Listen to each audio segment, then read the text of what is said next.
First off, maybe to take a big step back, I think it's important to define kind of what's at stake here.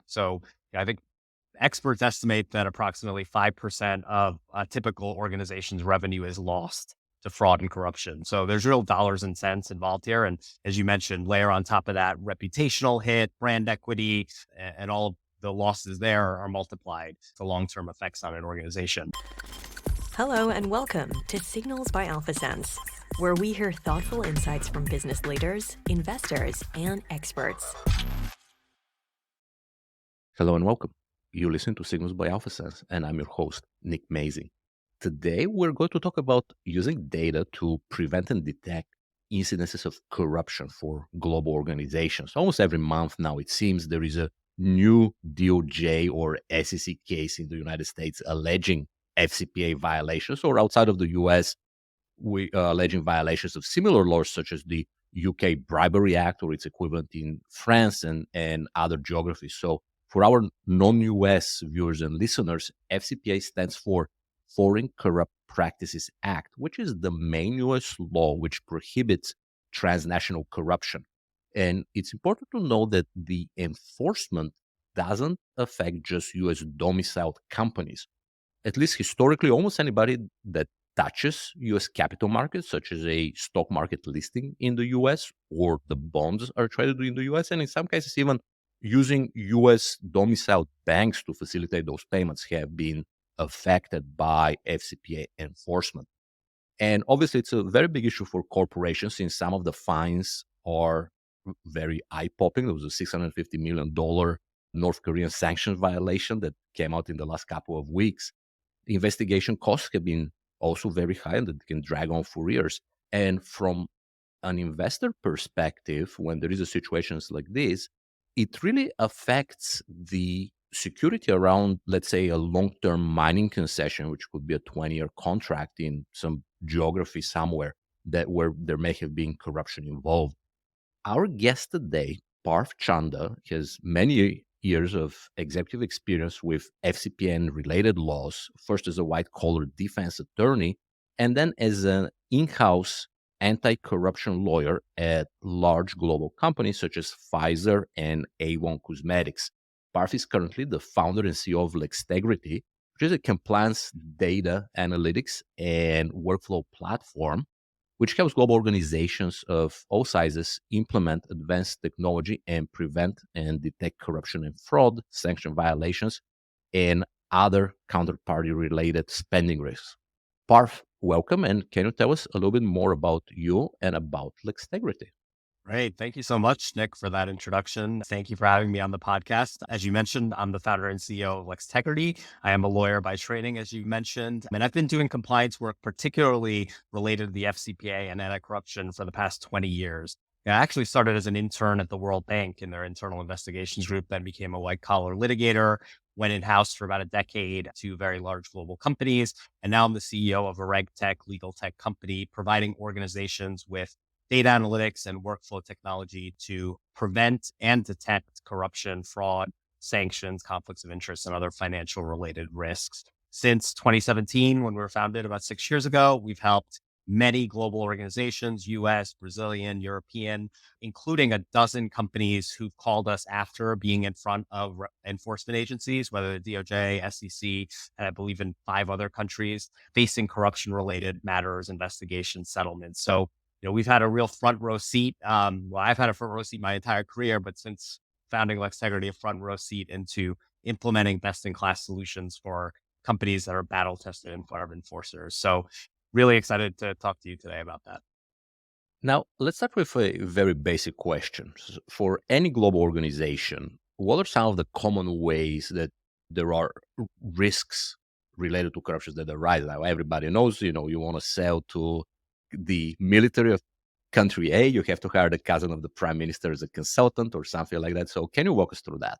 Yeah, no, definitely. So, first off, maybe to take a big step back, I think it's important to define kind of what's at stake here. I think experts estimate that approximately 5% of a typical organization's revenue is lost to fraud and corruption. So there's real dollars and cents involved here. And as you mentioned, layer on top of that reputational hit, brand equity, and all of the losses there are multiplied, the long-term effects on an organization. But really, what is corruption and how does it manifest itself? It's really varied. But at its core, corruption is really defined as the abuse of entrusted power for private gain. And so in the corporate context, that typically means some sort of decision maker or power holder on the one side of the coin, whether it's the government or a private company who's making a buying decision. And on the other side of the coin is the giver who's providing something of value to improperly influence that decision maker for purposes of that private gain, whether directly or importantly, indirectly. So how does that actually happen? So for global organizations, there's really all sorts of contexts in which this could arise. I think some of the clearest ones are sales, public tenders, where ultimately your sales team, your marketing team, et cetera, potentially could be trying to influence the decision maker, the ministry, the officials, or even in a private company, the buyers and procurement, et cetera, to award that business to your organization, not based on your technical or commercial superiority, but on the basis of some sort of personal gain to that decision maker. And that can happen in all sorts of other arenas as well beyond sales. So you think about licensing, permitting, marketing authorization, your organization even having access to a market or the license to sell your products. That's a big decision that a government can hold over your organization. So, you may make some sort of benefit or payment possible for an individual to have that decision be made in your favor. Beyond that, kind of day-to-day operational risks around customs, logistics. So if you're a company that works with physical product or has to move equipment and things like that, where you have to clear customs and handle logistics through some pretty difficult environments, there may be demands for payments to be made there as well. And then kind of in the more fringe side where these things could pop up are things like legal proceedings, patent issuances. The list goes on and on. You can find a way for a decision maker to have some influence over your business, and you can find a way to make that corrupt. I mean, even taking, SBS and, all of the problems at FTX, the DOJ is now alleging that SBF authorized a $40 million bribe to a Chinese government official to unfreeze a crypto account in China. So you can just see all the different ways that this could come up. And then maybe beyond that, if we could just talk for a few minutes about how. So, those are the goals, but how do these things happen?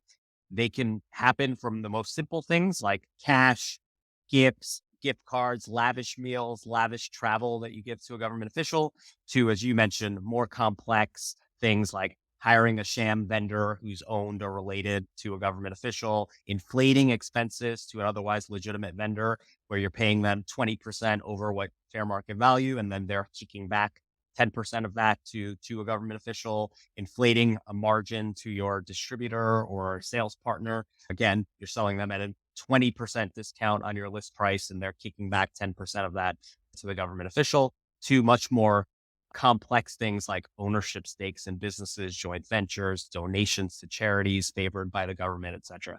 So all sorts of different ways. And then you layer on top of that complexities by industry and geography, and it gets even more complex. So a life sciences company, pharma company, med device company might have very different exposure than a consumer products company in a country. And even within a country, two companies in the same industry might have a very different risk profile because one is selling directly and one is selling through a distributor. So, my final point would be all of these different vectors of risk exposure and different ways in which you can generate proceeds out of an organization make the life of a compliance officer very difficult. And when you take highly regulated industries like pharma, extractive industries, mining, et cetera, as you mentioned, it is a huge challenge. I mean, you are dealing with, potentially sales reps dealing with government officials, government doctors, multiple times a day, tens of thousands of them around the globe in very difficult jurisdictions. How do you ensure that every single one of those interactions are above board and don't raise risks? It's a huge challenge. And that's one I've kind of devoted my life to trying to help organizations solve. So traditionally, what has been the approach? Now, you've been literally sitting in New York at the headquarters, and you were in charge of actually making sure that stuff like this actually doesn't go on. And what are the more modern approaches? Yeah, we've really seen an evolution of this. 20 years ago, you could deduct bribe payments on your taxes as an organization in many countries. So there's been a real sea change in the last 20 years, and particularly with ESG and all sorts of other focus on governance is becoming more and more important. But really, ultimately, to pay a bribe or something of benefit, you have to generate some sort of money or benefit out of the company. So something has to flow out of the company. And so, the traditional approach to this has been, process, checks and balances, a lot of controls. Are you implementing due diligence and approvals on your third parties to make sure that they're not sham third parties, that they're actually legitimate? Looking at politically exposed persons' data on top of that to make sure that they're not owned. These third parties are not owned or related to government officials. Having approvals for your gifts and charitable donations, etc. But all of those things, I think, have established themselves as kind of the bare minimum, table stakes. They're still going to be in place. They're important, but they're necessary, but not sufficient to really prevent these types of things. Fundamentally, because, from my experience, the people using these tools and using them correctly are the 99% of your employees who are trying to do the right thing. And so you've layered all this bureaucracy on them, the 1% or whatever number that is for your organization that may not be doing the right thing purposefully or not. They may be skipping the process, bypassing it in some way, lying, colluding with the vendors to lie in this process. And so, how do you really find those needles in the haystack where your process is probably not going to be enough? And so the traditional approach to that has very much focused on whistleblowers. So first, whistleblowers. So we're going to, hope that people report wrongdoing when they see it. And then we're also going to monitor and audit on a sample basis. We're going to go to markets, we're going to visit, we're going to pick transactions. So maybe we'll go to China every year, but we'll go to Romania every 3 years. We'll take a small sample of third-party invoices and test them and see if we find any issues with them, check the contracts, talk to people. And then, again, wait for a hotline report to come in. And again, the research shows that typically hotline reports come in 18 months or so after behavior has begun, if they come in at all. So that traditional approach, sample-based monitoring, reliance on whistleblowers, also quite limited in terms of coverage as well as the exhaustiveness of the detection. So, a modern approach really relies more on bringing in more data into that process. So when you're approving a gift, can you see data around that besides what the piece of paper you have in front of you or the workflow form you have in front of you? Can you see how much this person has given government officials outside of this one request? Can you link those approvals into your purchase requisition PO process to make it even a tighter control? And then can you monitor more more frequently than on a sample basis, really using more advanced data analytics to monitor and risk score your transactions, ideally 100% of your transactions. So, ultimately what that gives you is just a constant temperature check on your risk in real time. So not sample based, looking at everything real time, and ultimately catching any non-compliance that happens, any fraud, corruption, or suspicious payments that happen, catching them in real time and fixing the problem before it becomes broader. And the last point I'd make is last year in particular, the U.S. Department of Justice has really doubled down on this. They've made it very clear in their statements, public statements, that they expect companies to be immediately, they've used that word, immediately detecting issues and fixing them so they don't happen again. So one instance of noncompliance, not months of instances of noncompliance. And the only way to meet that standard, in my opinion, is to use these types of real-time analytics. And really think the US DOJ in particular and more countries will start following that lead, has put in a stake in the ground that this is the new kind of table stakes for organizations that every company has to have these types of advanced data analytics. Can you dive in further on your use of data analytics in the space? So, because data analytics can mean a lot of things, and what does good mean to you in terms of using analytics to proactively fight corruption? Yeah, no, I love that point, because data analytics is such a nebulous term and it's just thrown around in such a generic way. So I think, it's really important to kind of drill down one level further. So in this anti-corruption space, anti-fraud space, what data analytics is not is kind of visualizing the traditional data that you have, visualizing your process data. So how many metrics do you have on third parties that are actually approved versus rejected? Or visualizing your actual spend data. Who's spending the most money in China, who's spending the most money in Romania by role, etc. Those in my mind are metrics. And you can even say the same thing about hotline reports. How many whistleblower reports have we gotten? How many are substantiated and found to be true issues or not? Those things are metrics. It's very hard to necessarily draw insights from that. Now, whistleblower data, you could draw an insight that your compliance program is not effective. If you have a lot of whistleblower complaints and they're all being substantiated as fraud, corruption, you could say, my program is not effective. I know that for a fact. But can you say, based on those kind of traditional quote unquote analytics or metrics, more specifically, can you say your program is actually effective? I don't think so. So instead, at Lextegrity, we focus on taking deep financial data, rich, large financial data sets from, systems, ERP systems like SAP and Oracle, expense systems like Concur, transparency systems for life sciences companies.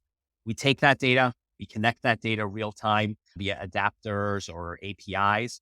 And then once we have that data, we do a lot of data validation because there's often gaps in the data. Data needs to be mapped, et cetera, to allow you to reach those insights. But then ultimately what we do is we risk score every single transactional line item on a real-time basis. So every payment, and we capture it from purchase requisition, PO to invoice to payment. That's one transaction as a whole. We risk score that, or we'll risk score every single line item in an expense report using a mix of behavioral, statistical, policy-based data analytics. And we layer those analytics on top of one another. So you're getting an aggregated view, and your highest risk transactions are going to be flagged at the top of your list. So you take a vendor payment, you might have an offshore bank implicated. The payment itself might be expedited. It was paid in 2 days after the invoice came in, as opposed to net 60 days. It's also, there's potential duplicate payment made. And then you have a potential conflict of interest on this payment as well, because the vendor's address or phone number matches an employee's address or phone number. So it's layering on those multiple key risk indicators that, one, reduces the number of false positives that you're chasing, but then gives you an aggregated kind of multi-dimensional view of every transaction and lifts to the top of your to-do list for your humans to review those highest risk transactions. But importantly, all of that, components of that risk algorithm should be fully customizable, because as I mentioned, every company, even within the same industry, will have different risks, different historical patterns, different investigations, et cetera. And then ideally, having some sort of no-code platform to continually configure those risk algorithms without having to go to SQL or have any specialized experience will be important, because a compliance officer is usually a lawyer or an accountant, not an engineer. Very hard to find engineers. And so if a lawyer can configure these things, when they get a new investigation that pops up related to offshore bank payments to Cyprus that are manual, they can put that into their analytics engine. And then ultimately, because many of us still are lawyers, you need to document everything. So, having a tool that also allows you to do follow-up, remediation, and document that all in one place.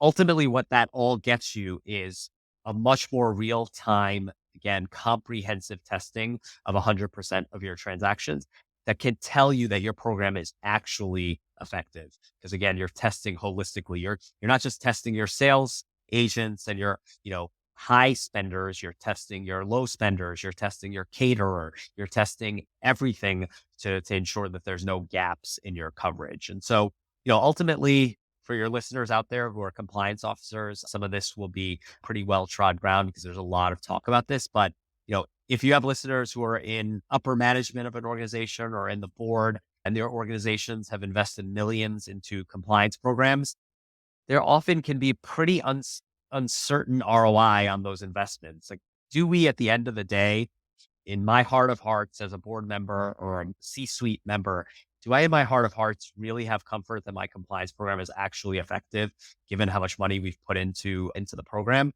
And I think the reality for many of those leaders is not really, because of, again, the limitations of these traditional approaches. So, I think the future is much more data driven, which is good news for leaders. And then ultimately, I think these types of approaches based more around data and stronger processes will give leaders much more objective comfort on the level of true compliance or non-compliance in their organization.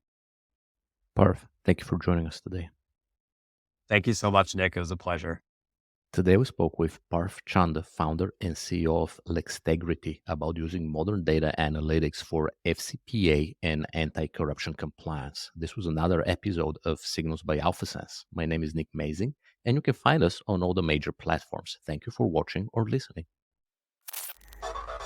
Thank you for joining us. This was another episode of Signals by AlphaSense. Keep in mind that all views presented here are the views of the guests and hosts and do not represent the views of their employers or of AlphaSense. Nothing in this podcast constitutes investing, tax, legal, or medical advice. If you enjoyed this episode, leave us a rating and review and subscribe for more.